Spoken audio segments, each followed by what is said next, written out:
ನಮಸ್ಕಾರ ವೀಕ್ಷಕರೇ, ನಾನು ನಿಮ್ಮ ಬೀನಾ ಚಂದ್ರು. ನಾನೀ ದಿನ ರಸ್ಕಿಂದ ಒಂದು ಪಾಯಸ ಮಾಡೋದನ್ನ ಹೇಗೆ ಅಂತ ತೋರಿಸ್ಕೊಡ್ತೇನೆ.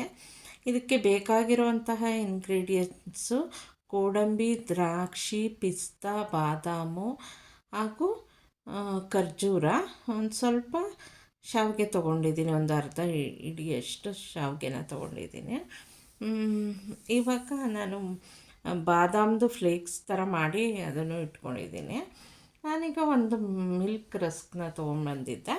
ಇದನ್ನು ಒಂದು 8-10 ರಸ್ಕನ್ನ ಕಟ್ ಮಾಡಿ ಇದನ್ನು ಮರಳು ಹಾಕಿ ರವೆ ಥರ ಇರೋ ರೀತಿ ಪೌಡ್ರ್ ಮಾಡ್ಕೋಬೇಕು. ಇದನ್ನೆಲ್ಲ ಕಟ್ ಮಾಡಿ ಇಟ್ಕೊಂಡಿರೋಂಥದ್ದನ್ನು ನಾನು ಮಿಕ್ಸಿ ಜಾರ್ಗೆ ಹಾಕಿ ಇದನ್ನ ಒಂದೆರಡು ಸುತ್ತು ತಿರುಗಿಸ್ಕೊತೀನಿ. ಈಗ ತರಿಯಾಗಿ ಮರಳಾಗಿ ಇದು ರುಬ್ಬಾಗಿದೆ. ಇದನ್ನು ಒಂದು ಪಾತ್ರೆಗೆ ಟ್ರಾನ್ಸ್ಫರ್ ಮಾಡ್ಕೊಬೇಕು. ಇವಾಗ ಬನ್ನಿ ನಾವು ಇದನ್ನೆಲ್ಲ ಫ್ರೈ ಮಾಡ್ಕೊಳ್ಳೋಣ. ಈಗ ನಾನು ಇದಕ್ಕೆ ತುಪ್ಪ ಮತ್ತು ಖೋವಾ, ಹಾಲು, ಸಕ್ಕರೆ ಇದನ್ನೆಲ್ಲ ಇಟ್ಕೊಂಡಿದ್ದೀನಿ. ಮೊದಲಿಗೆ ನಾವು ತುಪ್ಪನ 1-2 ಸ್ಪೂನ್ ಹಾಕಿ ಒಲೆ ಹಚ್ಚಿ ಕಾಯಿಸ್ಕೋಬೇಕು. ಇದು ತುಪ್ಪ ಕರಗಿ ಕಾದ ನಂತರ ಇದಕ್ಕೆ ಡ್ರೈ ಫ್ರೂಟ್ಸ್ನ ಹಾಕಬೇಕು. ನಾನಿಲ್ಲಿ ಡ್ರೈ ಫ್ರೂಟ್ಸ್ ಎಲ್ಲ ತೊಗೊಂಡಿದ್ದೀನಲ್ಲ, ಅದನ್ನು ಸಣ್ಣದಾಗಿ ಕಟ್ ಮಾಡ್ಕೊಂಡಿದ್ದೀನಿ. ಇದನ್ನು ಚೆನ್ನಾಗಿ ಫ್ರೈ ಮಾಡಬೇಕು. ಡ್ರೈ ಫ್ರೂಟ್ಸ್ ಎಲ್ಲ ತುಪ್ಪದಲ್ಲಿ ಕರೆದಾಗ ಅದು ಫ್ಲೇವರ್ ಬಿಟ್ಕೊಳ್ಳುತ್ತೆ, ಒಂಥರ ಘಮ್ಮಲು ಚೆನ್ನಾಗಿ ಸ್ಮೆಲ್ ಬರುತ್ತೆ. ಈಗ ಈ ತುಪ್ಪದಲ್ಲಿ ಫ್ರೈ ಮಾಡಿರೋವಂಥ ಡ್ರೈ ಫ್ರೂಟ್ಸ್ನೆಲ್ಲ ತೆಗೆದು ಒಂದು ಕಡೆ ಇಟ್ಕೋಬೇಕು ಪಾತ್ರೆಗೆ. ಮತ್ತು ಹಾಗೆ ಶಾವಿಗೆನೂ ಸಹ ಫ್ರೈ ಮಾಡ್ಕೋಬೇಕು ತುಪ್ಪದಲ್ಲಿ. ಫ್ರೈಡ್ ಶಾವಿಗೆ ತೊಗೊಂಡಿದ್ರೆ ಹಾಗೆ ಹಾಕ್ಬೋದು. ನಾನು ಇದನ್ನು ತುಪ್ಪದಲ್ಲಿ ಸುಮ್ಮನೆ ಒಂದು ಸುತ್ತು ತಿರುಗಿಸ್ಕೊಳ್ಳೋಣ ಅಂತ ಚೆನ್ನಾಗಿ ಬರಲಿ ಅಂತ ಅಂದ್ಬಿಟ್ಟು ಇದನ್ನು ಫ್ರೈ ಮಾಡ್ಕೊತಾ ಇದ್ದೀನಿ. ಇವಾಗ ಈ ಶಾವಿಗೆನ ಕೆಂಪಗಾಗೋವರೆಗೂ ಹುರಿದು ಇಟ್ಕೋಬೇಕು. ನೋಡಿ, ಎಲ್ಲ ಈ ಥರ ಗೋಲ್ಡನ್ ಬ್ರೌನಿಗೆ ಬರಬೇಕು, ಆ ರೀತಿ ತುಪ್ಪ ಅಂತಲ್ಲೇ ಚೆನ್ನಾಗಿ ಫ್ರೈ ಮಾಡ್ಕೊತಾ ಇದ್ದೀನಿ. ಇದನ್ನು ನಾನು ತಳ ಹತ್ತದಾಗೆ ಇದು ಮಾಡ್ಕೋಬೇಕು, ಯಾಕಂದರೆ ನಾನು ಸ್ಟೀಲ್ ಪಾತ್ರೆನ ಯೂಸ್ ಮಾಡ್ತಿದ್ದೀನಿ. ಆನಂತರ ನಾವು ಇದಕ್ಕೆ ಇದೇ ಬಾಣಲಿಗೆ ರಸ್ಕ್ ಪೌಡ್ರ್ ಮಾಡಿ ಇಟ್ಕೊಂಡ್ವಲ್ಲ, ಆ ರಸ್ಕ್ ಪೌಡ್ರನ್ನು ಸಹ ಇದಕ್ಕೆ ಆ್ಯಡ್ ಮಾಡ್ಕೋಬೇಕು. ಆ್ಯಡ್ ಮಾಡಿಕೊಂಡು ಇದನ್ನು ಈ ತುಪ್ಪದಲ್ಲೇ ಚೆನ್ನಾಗಿ ಘಮ್ ಅನ್ನೋ ಹಾಗೆ ಹುರಿದು ಇಟ್ಕೋಬೇಕು. ಈಗ ಸ್ವಲ್ಪ ತುಪ್ಪ ಕಮ್ಮಿ ಆಗಿದೆ, ನಾನು ಇದಕ್ಕೆ ಇನ್ನೊಂದೆರಡು ಸ್ಪೂನ್ ತುಪ್ಪನ ಆ್ಯಡ್ ಮಾಡ್ಕೊತೀನಿ. ಇವಾಗ ಇದನ್ನು ಚೆನ್ನಾಗಿ ಹುರ್ಕೋಬೇಕು. ನಾನು ಸ್ಟೀಲ್ ಪಾತ್ರೆ ಯೂಸ್ ಮಾಡಿರೋದ್ರಿಂದ ಸ್ವಲ್ಪ ಅಡಿ ಎತ್ಕೊಳ್ಳುತ್ತೆ, ಜೋಪಾನವಾಗಿ ತಿರುಗಿಸ್ಕೊತಾ ಇರಬೇಕು ಬೇಗ. ಇದನ್ನು ಚೆನ್ನಾಗಿ ಫ್ರೈ ಮಾಡ್ಕೋಬೇಕು ಈ ತುಪ್ಪದಲ್ಲೇ. ಹುರಿಯುವಾಗ ಇದರದ್ದು ರಸ್ಕದ್ದು ಸ್ಮೆಲ್ಲು, ಪರಿಮಳ ಬಹಳ ಚೆನ್ನಾಗಿ ಬರುತ್ತೆ, ಘಮ್ ಅಂತ. ಇಲ್ಲಿ ಗೋಲ್ಡನ್ ಬ್ರೌನ್ಗೆ ತಿರ್ಕೊತಾ ಇದೆ ಬಣ್ಣ. ಇದನ್ನು ಹಾಗೆ ಚೆನ್ನಾಗಿ ಇನ್ನೊಂದೆರಡು ನಿಮಿಷ ಫ್ರೈ ಮಾಡಿ ಇದನ್ನು ಒಂದು ಪಾತ್ರೆಗೆ ಟ್ರಾನ್ಸ್ಫರ್ ಮಾಡಿ ಇಟ್ಕೋಬೇಕು. ಎಲ್ಲ ಪೌಡ್ರು ನೀಟಾಗಿ ಫ್ರೈ ಆಗಿದೆ. ಈಗ ಇದನ್ನು ಒಂದು ಪಾತ್ರೆಗೆ ಟ್ರಾನ್ಸ್ಫರ್ ಮಾಡ್ಕೋಬೇಕು. ಇದೇ ಬೌಲಿಗೆ, ಇದೇ ಬಾಣಲಿಗೆ 1/4 ಲೀಟ್ರಷ್ಟು ಹಾಲನ್ನು ಸೇರಿಸ್ಕೊಂಡು ಹಾಲನ್ನ ಕಾಯ್ಲಿಕ್ಕೆ ಬಿಡ್ತಾಯಿದ್ದೀನಿ.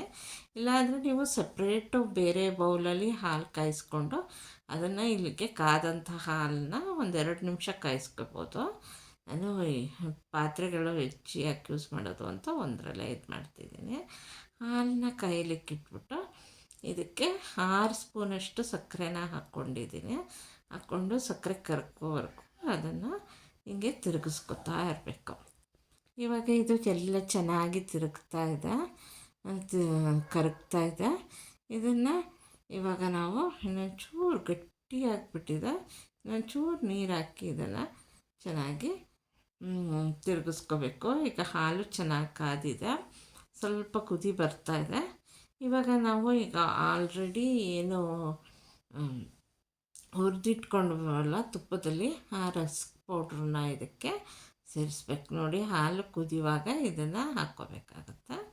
ರಸ್ಕ್ ಪೌಡ್ರನ್ನ ಹಾಕ್ಕೊಂಡು ಇದನ್ನು ಚೆನ್ನಾಗಿ ಕಲಿಸ್ಬೇಕು. ಗಂಟು ಬರದೇ ಇರೋ ರೀತಿ ನಾವು ಕಲಿಸ್ಕೋಬೇಕಾಗತ್ತೆ. ಇವಾಗ ಇದನ್ನು ಕಲಿಸ್ಕೊತಾ ಇದ್ದೀನಿ. ಸ್ವಲ್ಪ ಗಟ್ಟಿ ಆಯಿತು, ಇದಕ್ಕೆ ನಾನು ಇನ್ನೊಂಚೂರು ನೀರು ಹಾಕಬೇಕಾಯ್ತು ಆಲ್ರೆಡಿ. ಈಗಲೂ ಟೈಮ್ ಇದೆ, ಈಗಲೂ ಹಾಕ್ಕೋಬೋದು ಒಂಚೂರು ನೀರು ಆ್ಯಡ್ ಮಾಡಿಕೊಂಡು.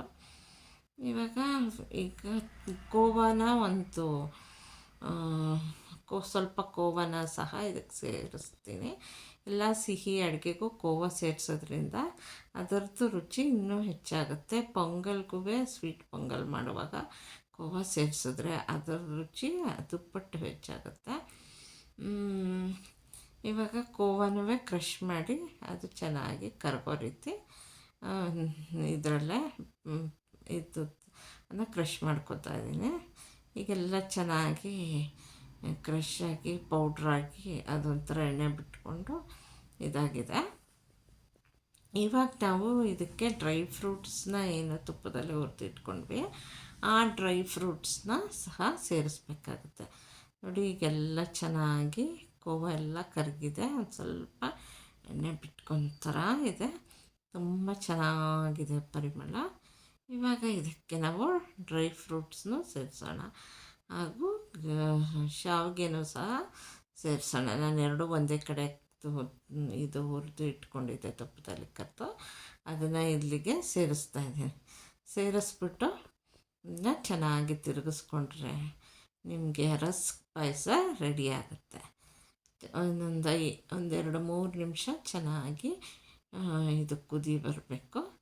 ಈಗ ಶಾವಿಗೆ ಹಾಕಿದ ತಕ್ಷಣ 2 ನಿಮಿಷಕ್ಕೆ ಆಫ್ ಮಾಡಬೇಕು, ಇಲ್ಲಾಂದರೆ ಶಾವಿಗೆ ಹಾಲಿನ ಅಂಶನೆಲ್ಲ ವಾಟ್ರಿ ಕಂಟೆಂಟನ್ನ ಎಲ್ಲ ಹೀರ್ಕೊಂಬಿಡುತ್ತೆ. ಈಗ ಪಾಯಸ ರೆಡಿ ಇದೆ ವೀಕ್ಷಕರೇ. ನಿಮಗೆ ಇಷ್ಟ ಆದರೆ ನಿಮ್ಮ ಮನೆಯಲ್ಲೂ ಟ್ರೈ ಮಾಡಿ.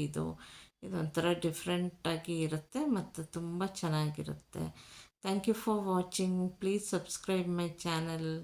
Thank you so much.